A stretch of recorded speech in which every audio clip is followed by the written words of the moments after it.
Hi, good morning. I can say good morning because it is Friday, February 21st at 1:18 a.m. I know this is a little unprecedented because I have not been a night owl for some years since menopause made me start going to bed early. But I actually went to bed early, like at, oh my gosh, probably like 5 something. Woke up at 8 p.m. thinking, oh, it's Friday morning. No, it's 8 p.m. Thursday. And I'm like, oh, crap. So I've had all this energy, just finished some long intuitive readings and an extended. Each were an hour long. And I still have energy. So I'm like, I will do my reflection on A Course in Miracles, Lesson 51. The interesting part that I did not expect and that I really appreciate is that, okay, I just finished 50 lessons, and then I'm like ready to go to 51 as if it was going to be something new. But no, there was this page in between. It's an introduction, or I'm sorry, a review 1, introduction, blah, blah, blah, telling me that every 50 lessons, there's going to be a review of all 50. And so broken down 5 a day for 10 days. So the next 10 days are going to be a little recap or a little review of 5 lessons at a time. So the first review, which is lesson 51, is a review of the first 5 lessons. So I'm going to read the titles. Number 1 is Nothing I See Means Anything.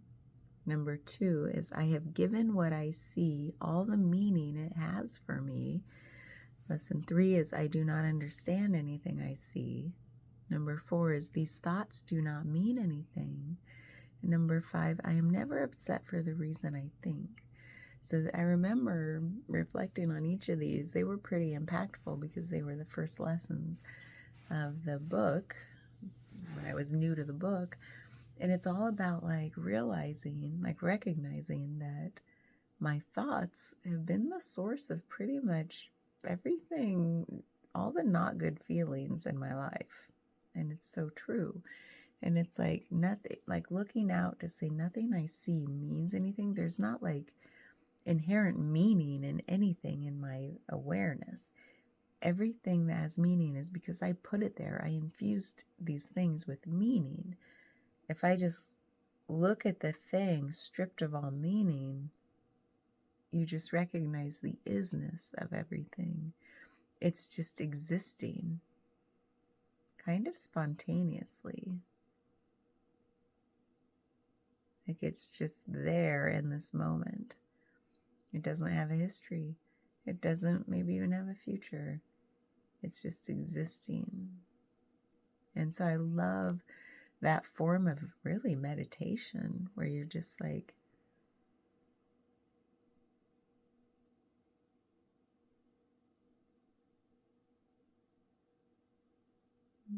noticing. And it's like stripping away all the meaning that I've infused things with. Like, oh, I remember when I bought that. It's because I really wanted to do that with it. And it, because of, that's what I was feeling. And it's like, so it has this meaning I've infused into it. And so that's what lesson 2 is. I've given all I see, the meaning it has for me. And then when you really strip away all that, air bubble, I do not understand anything I see. No, because understanding is about like making meaning. And I don't have to. I can just rest in I don't have to understand anything. I love that. It's like it frees the mind. There's such a lightness that comes with like, I don't have to understand everything. And there's vulnerability in applying that with other people. So you can say, it's like I started to learn that as a consultant. It's okay to say I don't know and I will get back to you.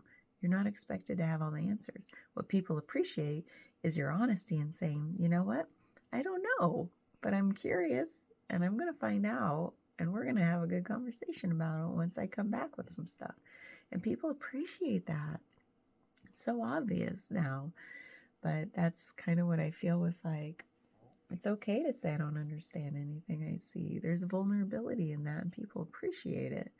It's like I get to say, like, I don't have to have an opinion on anything. I just respond in the moment with how I feel. And if that is like, oh, I don't know, I've never actually contemplated that idea before, but I'm curious about it and I want to chat more. And then those thoughts do not mean anything. Yeah, there's no inherent meaning in my thoughts. They're just they're just floating through. And if I attach to it, I got to put some meaning there because I've got to like, yeah. And then that leads into I'm never upset for the reason I think.